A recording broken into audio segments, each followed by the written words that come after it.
आप में से बहुत से व्यक्ति किसी न किसी साधु, संत, बाबा या किसी मोटिवेशनल स्पीकर, बिजनेस गुरु को फॉलो जरूर करते होंगे। लेकिन कितनी बार इनके द्वारा कही गई बातें आपके जीवन से रिलेट करती हैं? मैं उस मोमेंट की बात नहीं कर रहा जिस मोमेंट पर आपने ये बातें सुनी।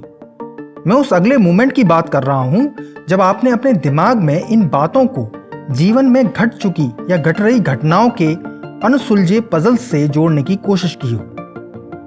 क्या आपको पॉजिटिव रिजल्ट मिला? वो भी बिना किसी दिमागी विरोधाभास के। चलिए, इससे पहले आप इस कंसेप्ट को समझ पाएं जो मैं कहने की कोशिश कर रहा हूं, आप एक सिचुएशन की कल्पना करें जिसमें एक बच्चा हीन भावना का शिकार है। कोई दोस्त नहीं, माँ बाप सपोर्टिव नहीं, उसमें डर, अकेलापन है जो आज 30 साल का होने पर भी कायम है। अपने पास्ट के कारण ना तो कुछ बन पाया और ना ही कुछ नया सीख पाया। बार बार कोशिशों में भी हार मिलती आई। लोग मजाक उड़ाते हैं जिससे वो और भी खामोश, अकेला और गुस्सा करने वाला हो गया। और फिर YouTube पर कोई बाबा जी कहते हैं कि भगवान में ध्यान लगाओ, सब ठीक होगा। मोटिवेशनल स्पीकर कहते हैं कि अपने माँ बाप का सपने में भी अपमान मत करो। बिजनेस गुरु कहते हैं कि फलाने ने तुम्हारी तरह स्ट्रगल करके देखो आज कितना बड़ा एम्पायर खड़ा किया। प्रश्न यह है कि उसकी सिचुएशन या जिस परिस्थिति से वो गुजर रहा है, क्या वह इन ज्ञान की गंगाओं के कारण बाहर निकल सकता है, या वह और अपने ही दलदल में धंसता चला जाएगा? दुनिया का कोई भी शख्स आपको आपसे बेहतर नहीं समझ सकता, क्योंकि आप और बाकी सभी को कुदरत ने अलग तरह से बनाया है। हम सभी को अलग कर्म, लक्ष्य, अलग घटनाएं और परिस्थितियां दी हैं। तो सीधी सी बात है, किसी और के कर्मों से जन्मे परिणाम का प्रभाव आप पर कैसे लागू हो सकता है? ये तो कुछ ऐसा ही हुआ कि ट्यूबलाइट के सॉकेट में आप बल्ब को लगाने का प्रयास करें। कुछ समय के लिए आप एक्साइटेड तो हो जाएंगे, परंतु अंत में हार ही मिलेगी। इस वीडियो में हम इन ज्ञान की गंगाओं के परे आपको आप ही के अंदर झांकने पर मजबूर करेंगे, जिससे आप समझ सकें कि आप ऐसे क्यों हैं, क्यों आपका जीवन ऐसा है, जिससे आप भले ही किसी फलाने की तरह पूरा सोलर सिस्टम ना खरीद पाएं, पर एक खुशहाल और सेटिस्फैक्टरी जीवन जरूर जी पाएं, क्योंकि अंततः यही सबसे मुख्य वस्तु भी है।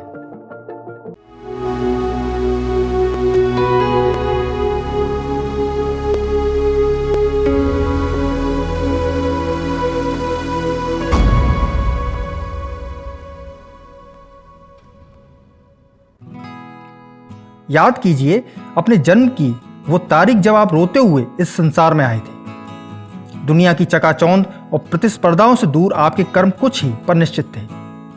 जैसे यदि आपको भूख लगी होगी तो आपको रोना है, सिंपल। दर्द हो रहा है तो रोना है, सब ठीक है तो सोना है, हंसना है, खेलना है। लेकिन जब आप बड़े हुए तो देखा यहां तो रेस लगी हुई है। अब तो आपके रोने, चिल्लाने या गुस्सा करने पर दुनिया तो दूर की बात, आपके माँ बाप भी नहीं सुनते, क्योंकि अब आप एक प्रोडक्ट हो चुके हैं। जब एक किसान आम का एक पेड़ लगाता है तो वो उम्मीद करता है कि वो पेड़ एक समय बाद उसे आम का फल देगा। चलिए, यहां तक तो ठीक है, लेकिन किसान यह उम्मीद करे कि वह एक ही आम का पेड़ संतरा, चीकू, केला, लौकी, भिंडी, करेला सब दे दे, तो आप उस किसान के बारे में क्या कहेंगे? ठीक इस किसान की तरह ही हमारा समाज है।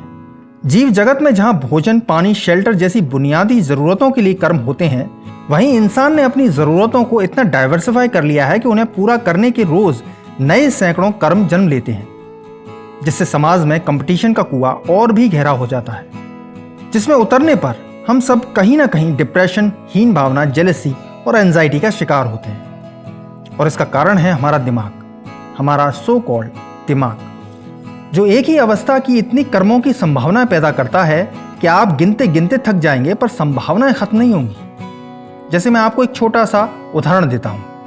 हर जीव की पानी एक अहम जरूरत है और उसे प्रत्येक जीव अपने तरीके से पीता है। लेकिन यदि आप इंसानों में देखें तो एक साधारण से पानी को पीने के तरीके ही 50 हैं। सभी ने अपने अनुसार संभावनाएं पैदा कर दी हैं, और तो और कुछ प्रतिशत लोगों पर शोध करके यह साबित भी कर दिया है कि फलाना तरीका सभी के लिए सर्वश्रेष्ठ है। ऐसी ही लाखों करोड़ों संभावनाओं में हम जीवन भर घिरे रहते हैं। एक ख्वाहिश पूरी होती नहीं कि 10 ख्वाहिशें और जन्म ले लेती हैं। और ध्यान रखिए, ख्वाहिशें आपके अंदर नहीं, समाज को देखकर जन्म लेती हैं, जिनको हवा देने के लिए मौजूद है ज्ञान के सौदागर, जो इतनी टारगेटेड कन्वर्जेशन के साथ आते हैं जिसमें उनकी लगभग सभी ऑडियंस का डोपामिन फैक्टर हिट हो सके। डोपामिन फैक्टर वो होता है जिससे आपको खुशी या उत्साह मिले। इसे आप ऐसे समझिए कि कहीं एक बहुत बड़े बगीचे में जहां जामुन, केले, संतरा, पपीता और कई तरह की सब्जियों के पौधे और बेलें हों, और एक दिन उन्हीं के बीच एक आम का पौधा जन्म ले। वो धीरे धीरे उन सभी के बीच बड़ा होने लगा और एक दिन उसमें आम के कच्चे फल लगे। उस पूरे बगीचे में इकलौता आम का पेड़ होने के कारण वह अपने कर्मों को भूल महत्वाकांक्षी होने लगा कि वो उन जैसा क्यों नहीं, या वो ऐसे फल क्यों नहीं पैदा कर सकता जो दूसरे पेड़ों पर लगे हैं। उसकी मंशा समझ एक जामुन के पेड़ से ज्ञान की गंगाएं बह निकली, जो बताती हैं कि वो भी केला, चीकू, संतरा, जामुन, कद्दू, करेला सब पैदा कर सकता है। आफ्टर ऑल वो भी एक पेड़ है, उसे भी ईश्वर ने बनाया है। उसके पास भी वही 24 घंटे हैं जो हम सब के पास हैं। आम का पेड़ जोश में आ जाता है और सभी कच्चे आमों को हटाकर लग जाता है पूरी मेहनत में कि अब तो जामुन पैदा करके ही दिखाने हैं। जड़ों को गहराई में ले जाकर पानी खींचता है, सूर्य की रोशनी से भोजन बनाता है, तूफानों का सामना करता है। लेकिन कुछ समय बाद ये क्या, उस पर फिर आम लदाते हैं। वो मायूस हो जाता है, कोसता है कि इतनी मेहनत की फिर भी कुछ नहीं हुआ। दूसरों को देखो कितने अच्छे फल लगे हैं। फिर कुछ समय बाद कच्चे आम पीले, रसदार, मीठे आमों में बदल जाते हैं और खुशी खुशी बगीचे का मालिक बड़ी ही प्रसन्नता से आमों को तोड़ता है और लोग उन आमों के स्वाद में आनंद में हो जाते हैं। तब जाके आम के पेड़ को एहसास होता है कि वह तो राजा था और प्रजा बनने के सपने देख रहा था। वह गौरवान्वित हो जाता है और उस बगीचे की पुरानी प्रथा को आगे बढ़ाते हुए अब दूसरे पेड़ों को आम कैसे पैदा करें यह सिखाने लगता है। आफ्टर ऑल सभी को अब तो राजा ही जो बनना है। इस छोटी सी कहानी से सीखने को मिलता है कि यदि आप बिना खुद के अंदर झांके सिर्फ टारगेटेड पॉसिबिलिटी की ओर जाएंगे तो आपको 10 में से 9 बार हार ही मिलेगी। और यदि आप जिद्दी हो गए तो भले ही आप किसी टारगेट को हासिल भी कर लें तो भी उसके दुष्परिणाम इतने आएंगे कि जीवन में सिर्फ भटकाव के अलावा कुछ नहीं मिलेगा। क्योंकि नेवर गिव अप कहकर सक्सेस को हासिल करने वालों की संख्या नेवर गिव अप कहकर बार बार हारने वालों से कहीं ज्यादा कम है, जिसको ज्ञान की गंगाएं और बढ़ा देती हैं। मैं मोटिवेशन को गलत नहीं कह रहा, मैं गलत कह रहा हूं उन सीड्स को जो इन ज्ञान की गंगाओं के जरिए आपके अंदर डाले जाते हैं। ठीक उस आम के पेड़ में जैसे जामुन या संतरे के बीज डाले जा रहे हैं, उसी तरह एक सुपर बाइक खरीदने वाला कूल और एडवेंचर के सीड आपके अंदर डाल रहा है, तो एक ब्लॉगर थाईलैंड की गलियों की नंगी चमक से जीवन के अतरंगी सुख के बीजों को आपके अंदर डाल रहा है। कोई IAS, IPS अपने रुबाब के सीड्स को आपके अंदर डाल रहा है। ऐसे सीड्स की लिस्ट बहुत लंबी है, जिसकी चमक उस स्क्रीन तक है जिस पर आप उसे देख रहे हैं। उस चमक के बाहर जीवन पूरी तरह नीरस है, आपका भी और उसका भी, क्योंकि अंततः जीवन आपका वही होगा जैसा होना है। और इसका कारण है वे सीड्स जो आपके जन्म के साथ आए हैं, जो कॉज कहलाते हैं।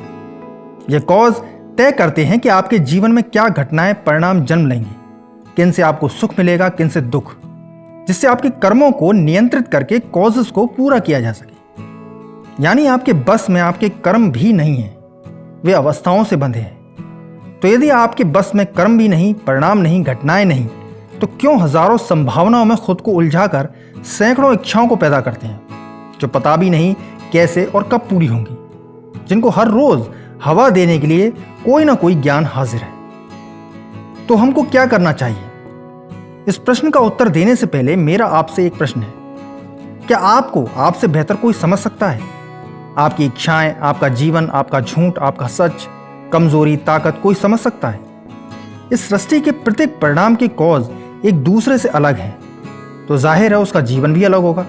अलग परेशानियां होंगी, अलग सुख दुख, लक्ष्य सब अलग होंगे। एक चींटी से लेकर हाथी तक हम सभी को अपनी लड़ाई खुद लड़नी है, खुद ही रास्ते खोजने हैं, खुद ही मंजिलें ढूंढनी है। तो हम क्यों उत्साह या मोटिवेशन को बाहर ढूंढते हैं? क्यों हम ज्ञान की गंगाओं में खुद को तलाशते हैं? इसकी सीधी सी वजह है कि वे चंद मिनटों के लिए हमारी प्रेजेंट सिचुएशन से हमें डाइवर्ट कर देते हैं। और ये डाइवर्जन जीवन में वे तलाशते हैं जिनके जीवन में कोई लक्ष्य नहीं, जिनके जीवन ने अभी तक उनकी मंजिल या उनके कॉजेस को उजागर नहीं किया, जो अभी तक बस भटक ही रहे हैं। क्योंकि जिसके जीवन में पहले से लक्ष्य है, आप यकीन मानिए उन्हें किसी के मोटिवेशन या ज्ञान से कोई लेना देना ही नहीं। क्योंकि मोटिवेशन आपको सिर्फ लगे रहने के लिए हेल्प तो कर सकता है, परंतु कभी भी लक्ष्य तक नहीं पहुंचा पाएगा। वो लड़ाई आपको खुद ही लड़नी है, समाज से और अपने आप से। लेकिन यदि अभी तक कोई लक्ष्य ही नहीं है तो किसी का ज्ञान या मोटिवेशन आपको केवल चंद मिनटों की खुशी जरूर दे सकता है, पर लक्ष्य नहीं। तो मेरे दोस्त, यदि आपके जीवन में अभी तक कोई लक्ष्य नहीं है, यदि आप भटक रहे हैं, यदि आपके कॉजेस से जन्मा कोई भी सार्थक परिणाम सामने नहीं आ रहा है, तो निराश ना होइए। जो कुछ भी आपके जीवन में घट रहा है वो आपके जीवन के परम उद्देश्य, या जिसे प्राइम कॉज भी कहते हैं, का हिस्सा है। बस आपको अपनी परिस्थितियों और अवस्थाओं के अनुसार कर्म करते रहना है। यदि आपको रोना है तो रोइए, हंसना है तो हंसिए, गुस्सा करना है तो करिए, लड़ना है तो लड़िए, क्योंकि अंततः अपने विवेक से आप वही करेंगे जो अवस्थाएं आपसे करने को कह रही हैं। तो खुद को रोक क्यों रहे हैं? समर्पण कर दीजिए समय की हथेली पर और थाम लीजिए अपने कर्मों का हाथ, क्योंकि श्री कृष्ण ने भी गीता के 3 अध्याय के 9वें श्लोक में कहा है, कर्म फल की इच्छा किए बिना मनुष्य को निरंतर अपना कर्तव्य समझकर कर्म करते रहना चाहिए, क्योंकि बिना इच्छित फल के किए गए कर्मों से एक दिन परमात्मा की प्राप्ति हो ही जाती है, और वह परमात्मा है आपका लक्ष्य, जो आप देखेंगे आपके जीवन में एक दिन अचानक आपके सामने होगा। भले ही छोटा ही सही, पर वो आपका होगा जिसके लिए आपका जन्म हुआ है, और उस दिन आपको किसी के ज्ञान या मोटिवेशन की जरूरत नहीं होगी। तो लाखों संभावनाओं के मुखौटे को उतार कर स्वीकार कीजिए खुद को जैसे भी आप हो। आप एक बीज हैं जिस पर फल भी आएंगे। हम सभी से पूरी तरह अलग, जिसकी एक अलग वैल्यू होगी, कीमत होगी। यदि आप कॉज और आपके जन्म के साथ इसके संबंध को बारीकी या डिटेल में जानने के इच्छुक हैं तो इस वीडियो को जरूर देखें।